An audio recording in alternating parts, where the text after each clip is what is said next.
Hola, ¿qué tal? Bienvenidos a un nuevo video del curso de álgebra lineal con Profesor G. En esta ocasión vamos a ver algunas aplicaciones de los sistemas de ecuaciones lineales en diversas áreas. Es muy común que desarrollemos este tipo de ejercicios o problemas, pero lo interesante es realmente ver para qué se aplican en la vida real. Vamos a ver el primer ejemplo que nos dice que la compañía Sunrise Porcelain fabrica tazas y platos de cerámica. Para cada taza o plato, un trabajador mide una cantidad fija de material y la pone en la máquina que los forma, de donde pasa el vidriado y secado automático. En promedio, un trabajador necesita 3 minutos para iniciar el proceso de una taza y 2 minutos para el de un plato. El material para una taza cuesta 25 centavos y el material para un plato cuesta 20 centavos.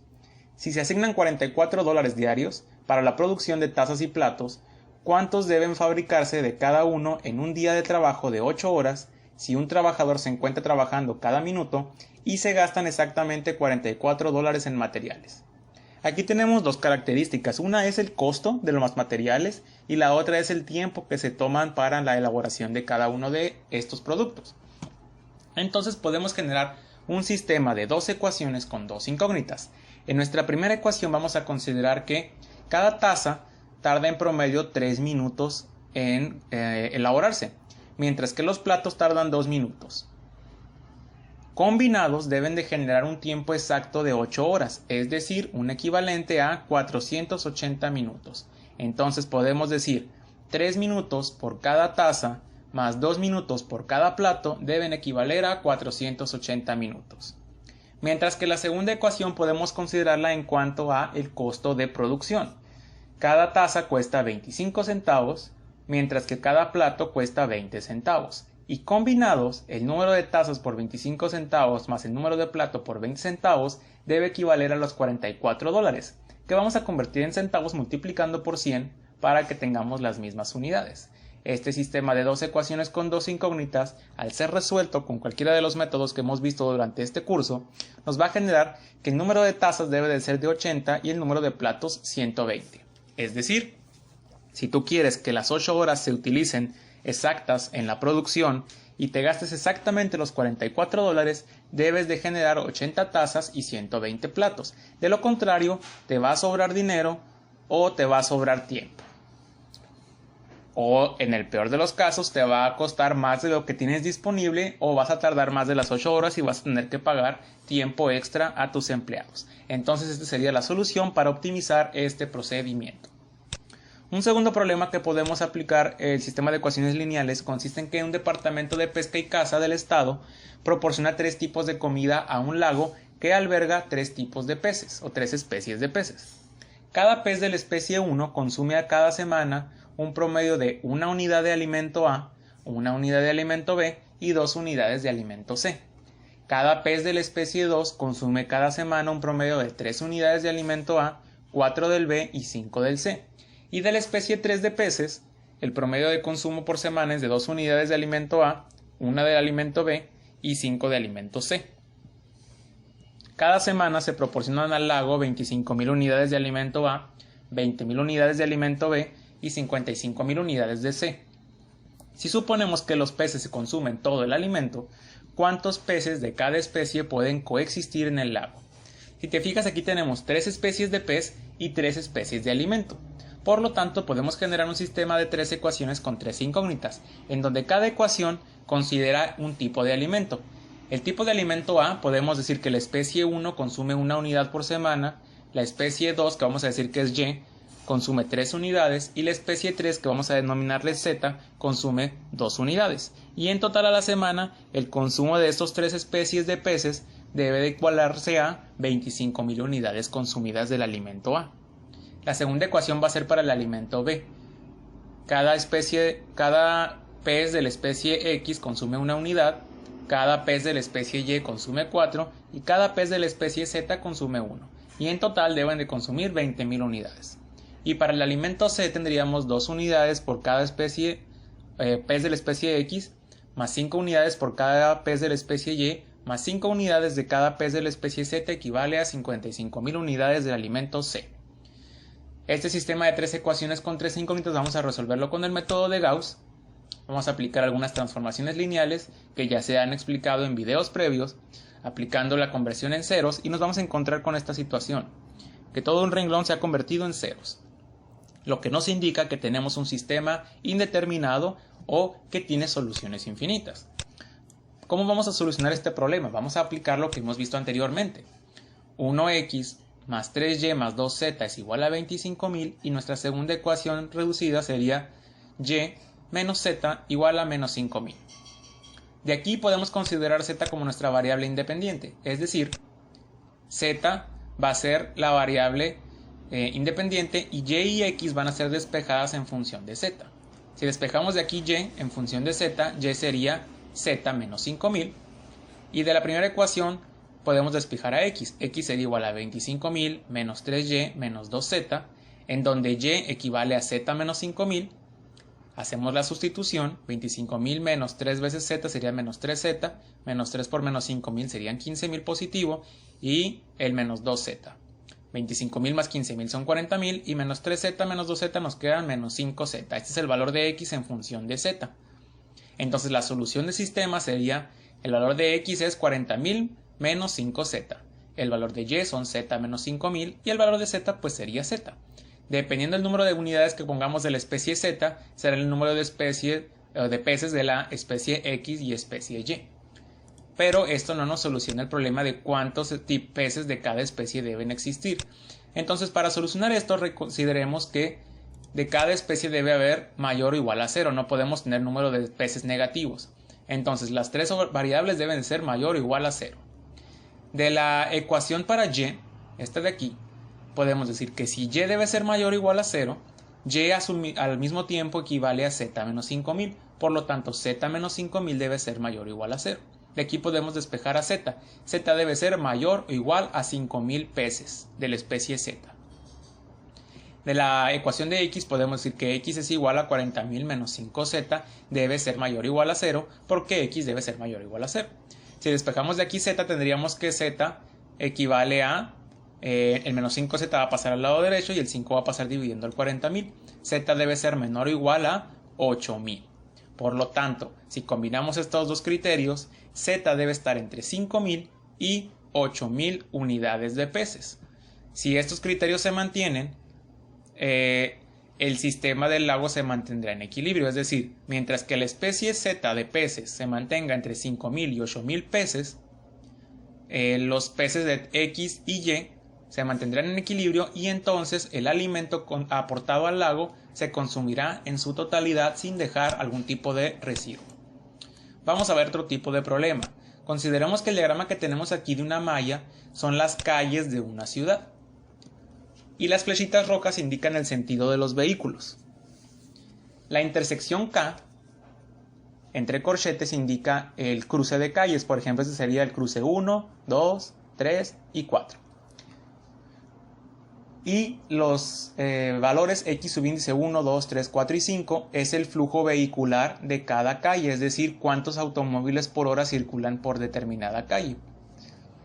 Suponiendo que el tráfico que entra en una intersección es el mismo que sale, establecer un sistema de ecuaciones que describe el comportamiento del flujo de tráfico.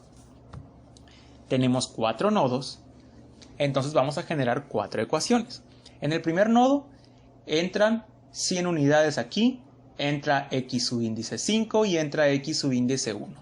Esto que entra debe ser igual a lo que sale. ¿Quién sale? Salen 300 por aquí y sale x3.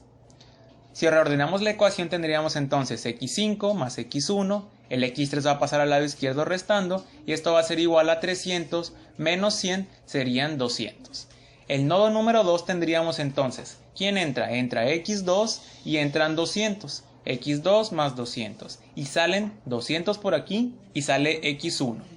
De aquí vamos entonces a despejar. x1 va a pasar al lado izquierdo restando y el 200 que está aquí sumando pasaría al lado derecho restando, se cancelarían 200 con 200, sería 0. En el nodo 3 vamos a tener 6 consideraciones o valores. Entran x3, 200 por aquí y 100 por acá. Y salen 200 aquí, x4 y x2. Reordenando entonces las ecuaciones, tendríamos entonces que de aquí tendríamos x3, el x2 y el x4 pasan restando al lado izquierdo y eso va a ser igual a 200 menos 100, nos quedan menos 100. Y del nodo 4 tendríamos que entran x4 y 100 y salen x5. Despejando tendríamos x4 menos x5 igual a menos 100. Aquí tenemos nuestras cuatro ecuaciones. Vamos a generar la matriz aumentada, lo que nos daría entonces, para la primera línea, x1 vale 1, x2 no aparece, entonces es un 0, x3 sería menos 1, x4 no aparece aquí, entonces es un 0, y x5 vale 1. Y eso es igual a 200. Para la segunda ecuación tendríamos x1 que vale menos 1, x2 que vale 1, y las demás no aparecen, entonces son 0, y eso es igual a 0. De la tercera línea tendríamos x1 no aparece, 0, x2 vale menos 1, x3 vale 1 y x4 vale menos 1. x5 vale 0 y eso es igual a menos 100. Y del último nodo, x1, 2 y 3 valen 0, x4 vale 1 y x5 vale menos 1 y eso es igual a menos 100. Ahora lo que haremos será utilizar MATLAB, el comando rref, para aplicar el escalonamiento de manera automática. Entonces voy a ingresar esta matriz a MATLAB y le voy a llamar la matriz A, que básicamente sería esa matriz que tenemos ahí en pantalla, ¿no? Esta última columna aparece de esta forma porque la ventana es muy pequeña, pero básicamente estaría aquí al final. Una vez que tenemos eso en consideración, lo que vamos a hacer ahora es aplicar el comando rref para la matriz A. Nos genera este comportamiento. Esta matriz que obtuve la he traspasado a esta matriz de aquí. Son los resultados. Entonces aquí ya está escalonada la matriz. ¿Qué significa entonces? Que nuestras nuevas ecuaciones son x1 menos x3 más x5 es igual a 200. x2 menos x3 más x5 es igual a 200. x4 menos x5 es igual a menos 100. Ahora aquí tenemos una línea de puros ceros, lo que nos indica que hay variables independientes o que hay que proponer para resolver el problema. De manera que aquí podemos observar que x5 aparece 3 veces. Vamos a decir que x5 sea una variable independiente, entonces x5 sería independiente. Si x5 es independiente, ¿cuánto vale x4? Serían menos 100 más x5. ¿Cuánto valdría x3?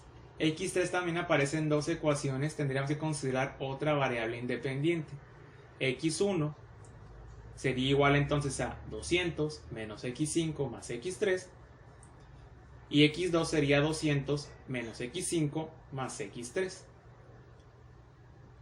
Posteriormente tendremos x3 que va a ser independiente, x4 que vale menos 100 más x5 y x5 que también sería independiente. Entonces, dependiendo de los valores que se presenten en x3 y en x5, tendremos el tráfico en las demás calles. Entonces, todo el sistema depende básicamente de esta calle de aquí y esta calle de aquí. Habría que identificar el tráfico en esas dos calles para poder resolver el resto del sistema. Y el último ejemplo que vamos a ver es el de balanceo de reacciones químicas. Un tema bastante interesante es el de la fotosíntesis. Se sabe que determinada cantidad de moléculas de dióxido de carbono más determinada cantidad de moléculas de agua genera determinada cantidad de moléculas de glucosa más determinada cantidad de moléculas de oxígeno. Pero el balanceo químico nos dice que la misma cantidad de átomos del lado izquierdo debe estar presente del lado derecho. Entonces, lo que vamos a hacer es considerar que cada una de esas moléculas tiene una variable, W, X, Y y Z. Vamos a enfocarnos de la siguiente forma. Para el carbono, del lado izquierdo de la reacción química tenemos una vez W y del lado derecho tenemos 6 veces Y. Despejando tendríamos así, pasando el Y del lado izquierdo. Para el oxígeno tenemos 2 veces W más 1 vez X y del lado derecho tenemos 6 veces Y más 2 veces Z. Pasamos todas las variables de un solo lado y nos quedaría así la ecuación. Y para el hidrógeno tenemos 2 veces X y del lado derecho 12 veces Y. Pasamos la variable del lado izquierdo y dejamos igualado a 0. Esto es un sistema homogéneo porque todas sus ecuaciones están igualadas a 0. Vamos entonces a generar la matriz. La matriz sería, primera columna de W, X, Y y Z. Para W tendríamos 1, 2 y 0. Para X tendríamos 0, 1 y 2. Para Y tendríamos menos 6 y menos 12. Y para Z tendríamos 0, menos 2 y 0. Y del lado derecho, pues como los tres son igual a 0, nos quedaría de esta forma. Vamos a introducir esta matriz en MATLAB. Vamos a llamarle la matriz B. Nos quedaría esta matriz de aquí. Y vamos a calcularle el escalonamiento para encontrar este resultado. Este resultado lo he pasado a esta matriz de aquí. Si generamos las ecuaciones, tendríamos entonces W menos Z es igual a 0, X menos Z es igual a 0 y Y menos un sexto de Z es igual a 0. Tendríamos que verificar aquí que como tenemos solamente 3 ecuaciones, pero hay 4 incógnitas, una de ellas es independiente. Vamos a considerar que Z es la independiente porque aparecen las 3 ecuaciones. Si Z es la independiente, ¿cuánto vale W en términos de Z? Pues vale Z. X es igual a Z y Y es igual a un sexto de Z. Ahora aquí lo importante es que las moléculas no puedo tener un medio o un tercio de moléculas. Los resultados de las 4 variables deben de ser números enteros. De manera que, ¿cómo le hago para que sean números enteros? Si aquí le pongo 6 a Z, 6 con 6 se cancela, me quedaría una sola molécula de Y y entonces podría encontrar puros números enteros para las variables. Entonces si Z vale 6, W valdría 6, X valdría 6 y Y valdría 6 entre 6, 1. Por lo tanto, cuando regresamos al ejemplo de la reacción química de la fotosíntesis, tendríamos 6 moléculas de dióxido de carbono más una molécula de agua, generan 6 moléculas de glucosa y 6 moléculas de oxígeno. Y por lo tanto, con eso hemos terminado de resolver nuestra aplicación para el balanceo químico de una reacción.